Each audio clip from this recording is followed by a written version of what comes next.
I received several thought-provoking questions from a client of mine who had become a client despite having watched several of my YouTube videos.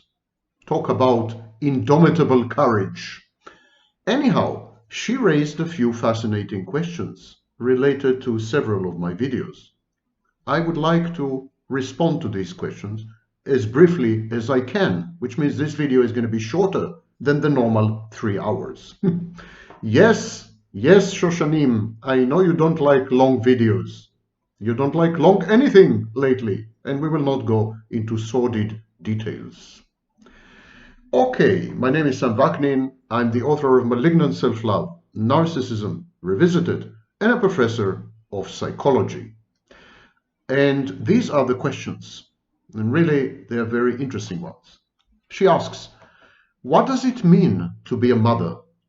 When we say that it is clear that a child needs a mother, is there a marked difference between a biological mother and a non-biological mother? I'm thinking about children born to surrogates, not just those adopted. Is there a difference between a biological mother and a mother figure, a grandmother, an aunt?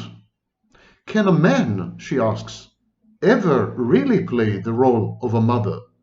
Example, to children of gay male couples. Could a man be a good enough mother? These are excellent questions in today's world. When Donald Winnicott came up with the phrase good enough mother, which embodied a whole conceptual universe of thinking about motherhood, at that time there was no sex fluidity, there were no transgenders, there was no gender fluidity. Everyone knew his place, and your place in society was strictly determined by your genitalia.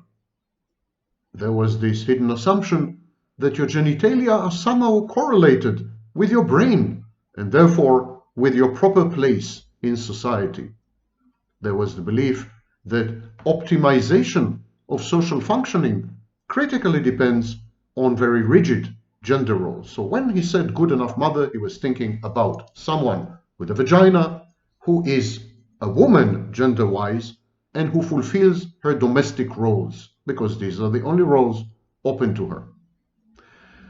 Things have changed a bit since then. Hillary Clinton. And so we now tend to think in a much less rigid way, much more flexible and transigent. We are more open to fluidity in almost every one of the words I had just mentioned. Let us start with the fact that mothering is a social function. It has nothing to do with what kind of genitalia you possess. It has nothing to do with your assigned gender role. It has nothing to do with anything except the role assigned to you by society. It is a job, and it has a job descriptions with qualifications. And anyone with any type of genitalia, or in transition between genitalia, or in flux between genders, anyone can fulfill the role of a mother. And this raises, of course, immediately in the minds of those of you who are intelligent, minority admittedly, this raises the question, what is the role of a mother? Mother's main role is to frustrate the child. Her main role in the upbringing of her child, of her offspring, is to push the child away. I'm going to repeat this because it's counterintuitive, and many of you will holler, again Vaknin with his nonsense. Listen well. Mother's main role, the main function of mothering, is to frustrate the child, not to cater to the child's needs, and to push the child away from her. This process is called separation individuation. A good mother, definitely a good enough mother, allows the child to separate from her, encourages the child to separate from her. And by separating from her, the child becomes his or her individual, divisible from her.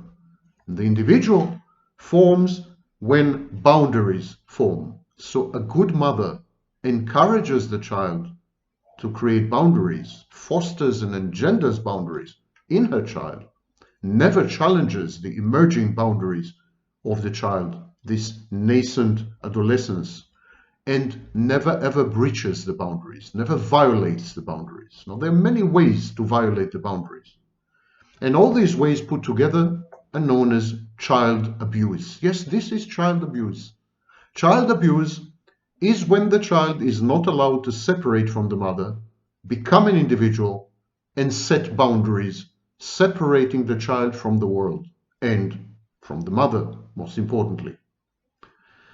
To pedestalize the child, to idolize the child, to pamper the child, to smother, to spoil the child, these are forms of abuse because they don't allow the child to separate from the parent. To instrumentalize the child, to parentify the child, these are forms of abuse because the parent and the child merge and fuse and become a single psychological organism, something that is replicated later by codependents and to some extent people with borderline personality disorder. The child is not allowed to separate. To sexually abuse the child is, of course, to breach the child's bodily boundaries. Same with physical abuse. Same with psychological and verbal abuse. They penetrate, they invade, they vitiate the child's boundaries, psychological boundaries. So everything is about boundaries. A good mother sets her child apart behind his boundaries or her boundaries, the child's boundaries, so that the child can get in touch with reality. By pushing the child away, the mother forces the child to get in touch with reality. Initially, the child develops grandiosity. He says, I don't need mommy, I can take on the world. That's healthy. That's a healthy form of narcissism, as Jung had observed. But to do that, the child needs to feel safe. He needs to feel that mommy has his back. Mommy supports him and eggs him on. Mommy wants him to go away on this enormous adventure called life, touch upon reality, create a proper reality testing, get rid of magical thinking. Because the child until then believes that if he wants something, mommy will deliver. And because he and mommy are one and the same, he develops magical thinking. He just has to think about something or cry and things happen. This is magical thinking. By putting the child through the trauma of separation, because it's a very traumatic event, potentially the most traumatic in life, by forcing this trauma upon the child, the mother actually encourages the child to get rid of magical thinking and to develop a reasoned, logical, rational way of looking at the world and connecting actions to consequences.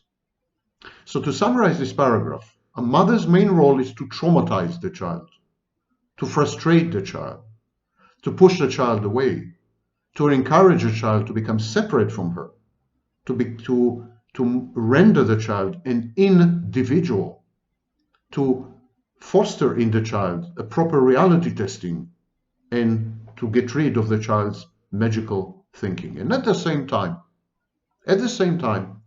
there's a fine balancing act, because the mother needs to continue to be throughout this process a safe, a secure base. A safe base means she needs to be present, she needs to be empathic, attuned to the child needs and child's fears and anxieties, caring enough to do something about these things, holding and containing, loving unconditionally, and yet demanding from the child certain accomplishments, milestones in the child's development. And not many mothers know how to do this. Not many mothers know how to balance these utterly conflicting demands. On the one hand, to be a safe base, and on the other hand, to push the child away. On the one hand, to love and care for the child. On the other hand, to frustrate the child. On the one hand, to be empathic and loving, and on the other hand, to traumatize the child. Not many mothers know how to accomplish this equilibrium. The child is poised on the cusp of what is called object relations, relations with other people. He needs to say goodbye to mommy. He needs to internalize her, introject her, and carry her with him for the rest of his or her life as a mere voice. And the mother needs to let go. She cannot allow herself to be absent or selfish or depressed, to infantilize herself, to parentify the child, to use the child as an instrument to realize her unfulfilled dreams and fantasies and wishes. She can't do any of this if she is a good enough mother. And regrettably, few mothers, by these definitions, by these criteria, few mothers are good enough mothers. The mother should prepare the child on 4 different planes, 4 different levels. First of all, she should teach the child about physical reality. Don't touch the oven. It's hot. The stove is going to burn you. Don't do that. Don't drink this. It's going to have a bad effect on your tummy. Don't overeat, I don't know, bananas. Physical reality. The mother needs to introduce the child to physical reality. And physical reality includes the playground, the sandbox, and other children, at first as objects. Her job is to train the child to survive, corporeally, bodily survive in his environment. Most environments today are urban environments, so she needs to teach him everything, how to cross the street. So physical reality. Second level of training, second level of induction into the human race, into mankind, which is the role of a mother, is social reality. The mother is a socialization agent. She is an agent of society. The father has a similar role, but we have discovered recently, definitely in the last 15 years, what psychoanalysis had discovered long ago, that the father's role is much, much less important than the mother's role, even in when socialization is concerned. The mother is the agent and representative of society, and she inculcates in the child the ability to read social cues and the social skills to respond to them. She integrates the child in peer groups on the one hand and with other adults on the other hand. Socialization teaches the child what are the overriding values of society, the universal values, what behaviors are acceptable and which are not, what is empathy and how it manifests in interactions with others, how to interpret body language, facial expressions and micro expressions, advances. So, socialization.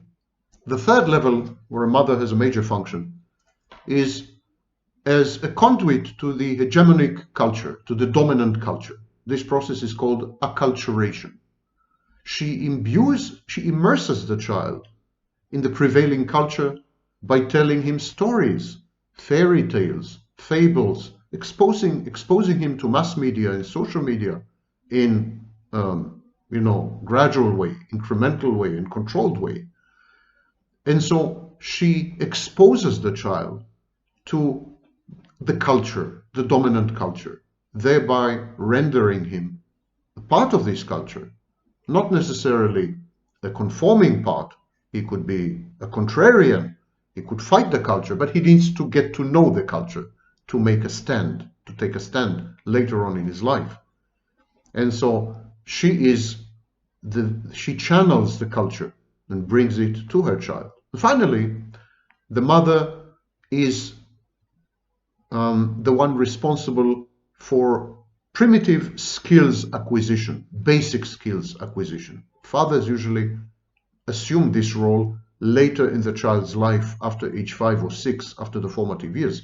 But until age 5 or 6, the mother is the one who teaches the child all the necessary basic skills, starting, of course, with walking. Walking, later on, much later on, reading and writing, in between talking, walking and talking, two critical skills. She teaches him myriad other skills, anything from toilet training to dressing, to brushing teeth, to cooking with mommy, to eating, how to eat. So she teaches him hundreds of skills. This is an underrated function of motherhood. Is there any of these things that cannot be done by a mother figure? No. Any mother figure would do. Is there any of these things that necessitates a biological connection between the mother and the child? No. None of them. Any surrogate mother, any adopting mother, any mother figure like a grandmother or an aunt, they can all carry out these roles to perfection. They need to be good enough mothers. And as I said at the beginning of this presentation, it's a job. They need to apply for the job. They need to have the necessary qualifications, and then they can be good enough mothers. The biological connection is spurious. It is not really an integral part of mothering. Indeed, in many parts of the world, children are brought up by uncles, or by a whole tribe, or a whole village, or by an extended family, or by their cousins, and so on and so forth. Many types of people and institutions and communities carry out the functions of mothering.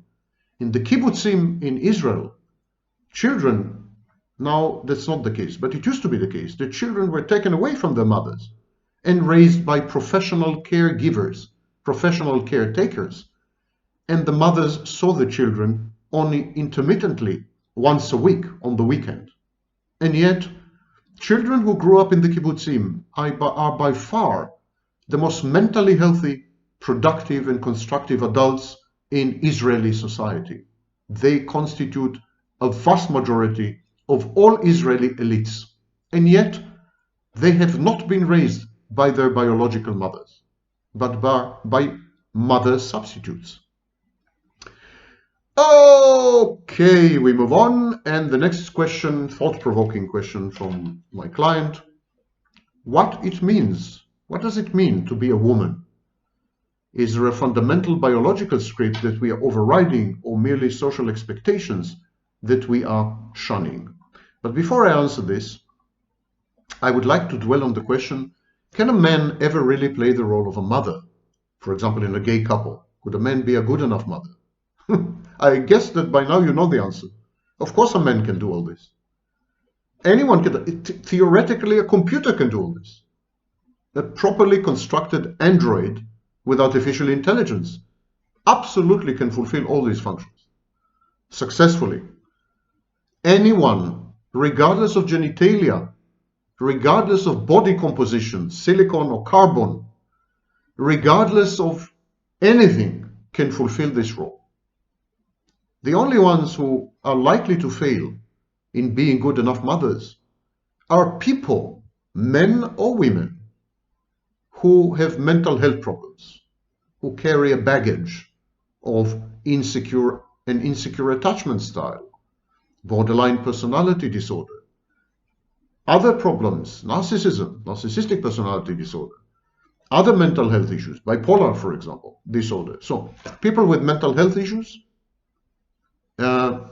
probably an insecure attachment style, probably will have extreme difficulty in being good enough mothers.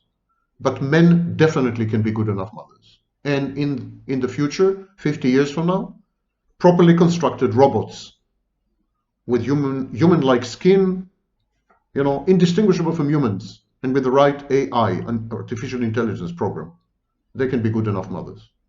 Good enough mothering is a function, a job. And a mother goes to work with her child. It's a workplace. That's what men fail to appreciate. The household is a workplace, perhaps the most onerous and demanding of all workplaces.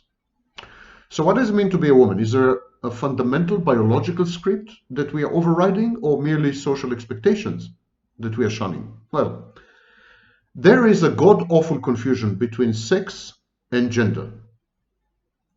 Sex, we used to think of sex, we used to believe that sex is biologically determined by something called gametes, a certain type of cells, sex cells.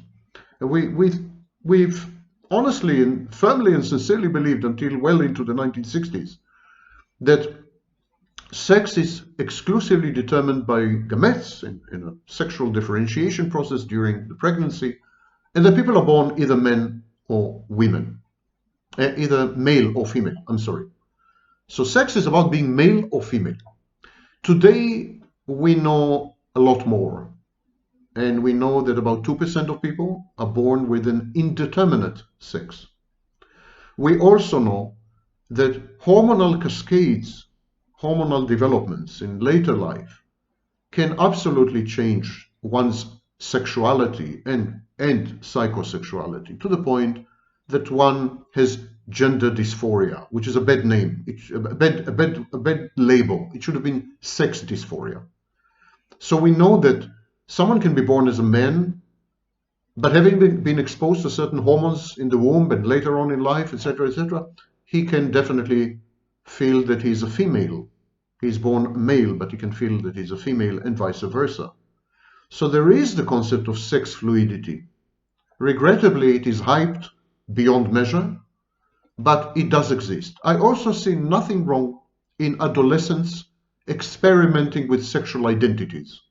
Sooner or later, all adolescents settle on a single sexual identity. Now, this sexual identity can be pansexuality, can be bisexuality, it doesn't have to be male-female.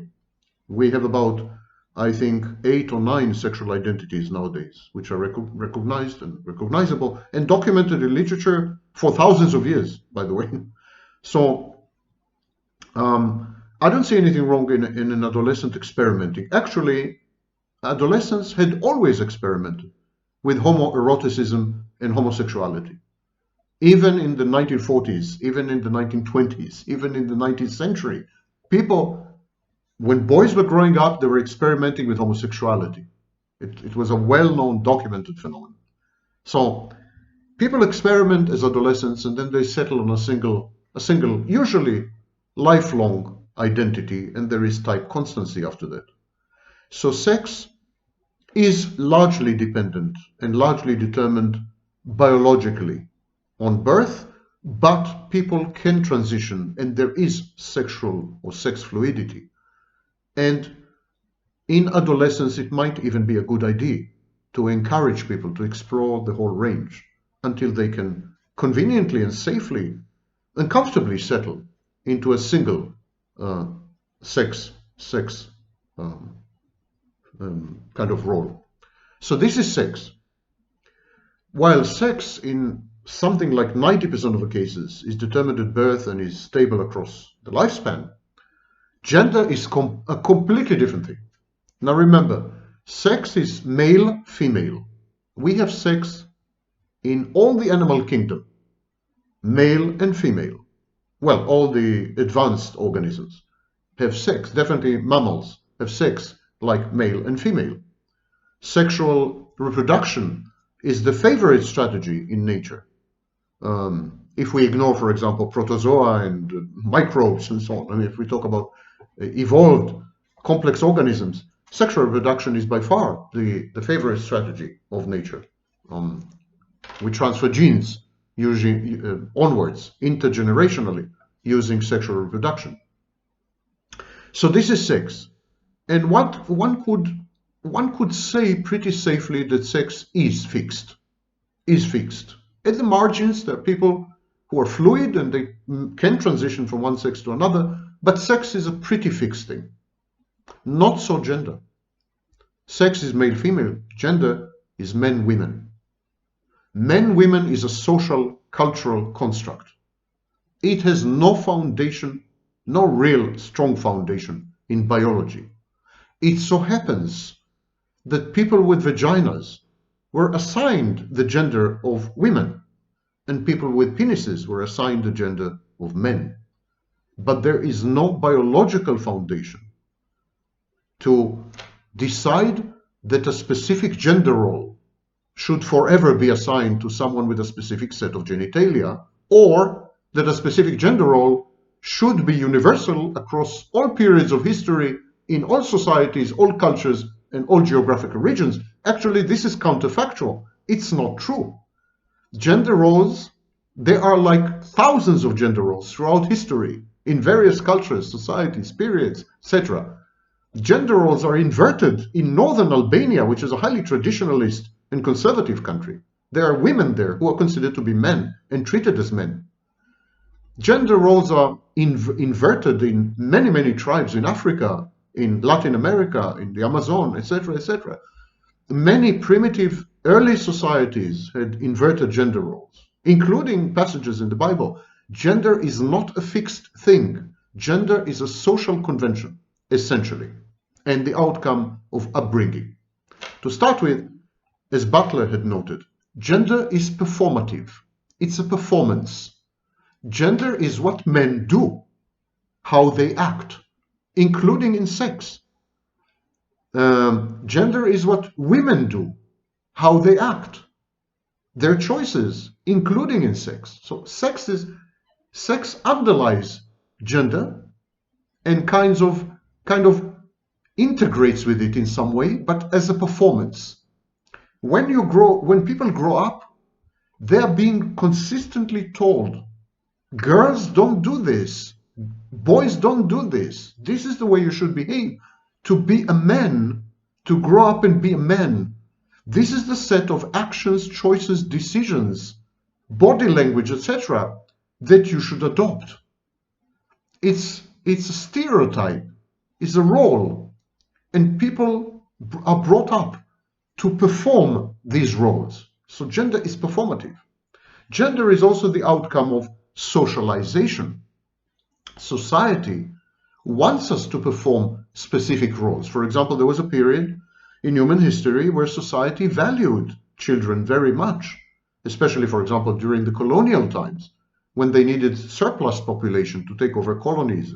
So during that period, 17th, 18th, and 19th century, women were encouraged to stay at home, reproduce, and raise children. Society needed it. Men were encouraged to be testosterone-laden, aggressive, and so on, because society needed soldiers. Societal needs shape and determine gender roles. Today, for example, society needs women to be promiscuous. They need them to not have committed relationships. Society needs women to not have committed relationships. Society needs women to postpone, delay marriage, and not have children. Why? Because society wants women to integrate in the workforce, and to become consumers. The overriding need of society today is to equate gender roles, to create a unigender, where everyone, regardless of genitalia, is a consumer and a producer. Now, children get in the way of this. Families, marriages, committed relationships, intimacy, they get in the way of profits and income and consumption and production, which are the ultimate values. They are the gods of today. They are the idols of today. Money, the bottom line, profits. So these are the values of today. So gender roles today had shifted to reflect these social preferences. Similarly, gender roles reflect dominance, submission. Men are supposed to be dominant. Women are supposed to be submissive. Now, everyone in the manosphere will tell you this is the natural and biological way of things. That's utter unmitigated nonsense. In numerous species, it is the female who is super dominant and the male who is submissive. There's nothing in nature that preordains this. Nothing in the biology of men and women determines who will be dominant and who will be submissive. Yes, men have higher muscle mass. They have more muscles. Women, by the way, are better adapted to postmodern society and its exigencies and demands. But men, for a very long time, during the agricultural and early industrial revolution, men had leveraged their muscles to dominate society and exert control over women, subdue, subjugate, and submit them. So, but this is a historical accident. Had we started for example, had we started with the industrial revolution or the information revolution in ancient Babylon, we would have had a matriarchy. Men would have been nothing. They wouldn't be dominant, they would be submissive. And indeed, in many societies throughout history, there were matriarchies. Women were in control. They were dominant. In quite a few societies to this very day, women married multiple men. Today in the West, 43% of primary breadwinners, the providers, those who bring the money, those who bring the bread home, those who bring the money home, they're women, 43%. And about half of all children are raised by single parent households, majority of which are women. So dominance and submission is a socially imposed interpretation of what it means to be a man, what it means to be a woman, and an integral underlying foundation of gender roles. Then there is the issue of gendered personality. We are taught to become gendered. Part of our identity formation is our gender. It's not like you're an accountant. Your identity is not that you're an accountant. Your identity is that you are, I don't know, a man, a woman. So gender, masculine, feminine, is an integral part of your identity, unlike, for example, your profession or your academic accomplishments or degrees or whatever. And so we are taught from an early age that this job, it's a job of being a man, this job of being a woman, this job of being a father, this job of being a mother, this job of being a masculine, this job of being feminine. These are jobs. These are absolute jobs.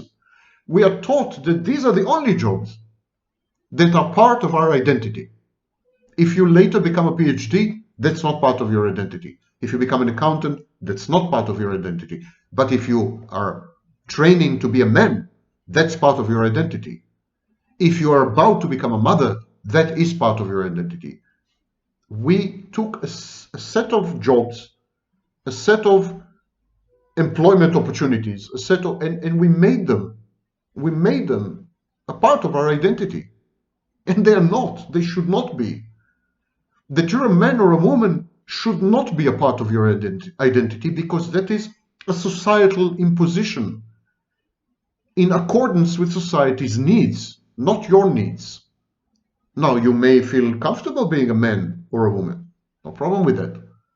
But just try to not feel comfortable, and you will see the societal backlash against, for example, transgendered and transsexual people. So, masculine and feminine are narratives, societal narratives, that tell you that you can't have a complete and whole identity if you don't have a gender. Even though a gender is total fiction. It's a job. And finally, there's the issue of boys and girls. We can't ignore the fact that women raise both boys and girls. Children, regardless of their genitalia, are raised by women. Now, that creates an asymmetry in the way boys and girls are raised. Naturally, women have more affinity to girls, even if they don't admit it, even if they are totally infatuated with their boys rather than their girls. It's still, studies have shown that women raise girls differently to the way that they raise boys. For example, they're much more emotionally open and empathetic with their girl children than they are with their boy children. Gradually, boys learn to separate from the mother, not only in a good way, but in some ways, in some dysfunctional ways, in some not so good ways. They learn, for example, boys learn, for example, that to express one's emotions is unmanly. Now, men today are softer. They're more effeminate. In other words, they had adopted some elements of the feminine gender role. But still, they're very averse to expressing emotions, crying in public, admitting to vulnerabilities. They're much more averse than women. There's a mountain of studies on this. And why are they averse? Because that's the way they had been brought up by their mothers. The mother broadcasts to the boy child. The mother broadcasts, I'm much closer emotionally to my girl than to you. And the boy takes this on board, and he understands that he shouldn't burden his mother and impose on her his emotions, because she reserves her emotions to the girl, not to him as a boy.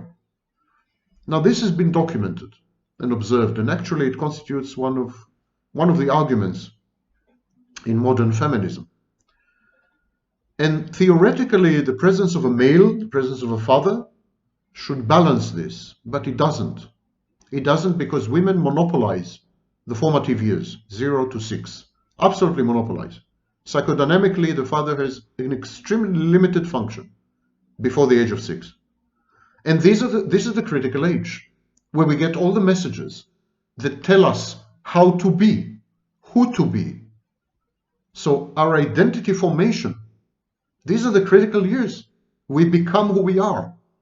We have identity diffusion well into age 21, but the figments, the elements of our identity, we acquire these in the first formative years, where mommy is in charge to the exclusion of daddy. And boys get a different treatment, bordering on discrimination. Even if they're loved and adored and admired, they're loved and adored and admired in a way different to girls. It could well be one of the main reasons for the current gender wars and the problems between men and women. This is my commentary on the questions. I wish to thank my client for raising them. I hope I provoked your thoughts as she had provoked mine. Thank you for listening, men, women, males, and females.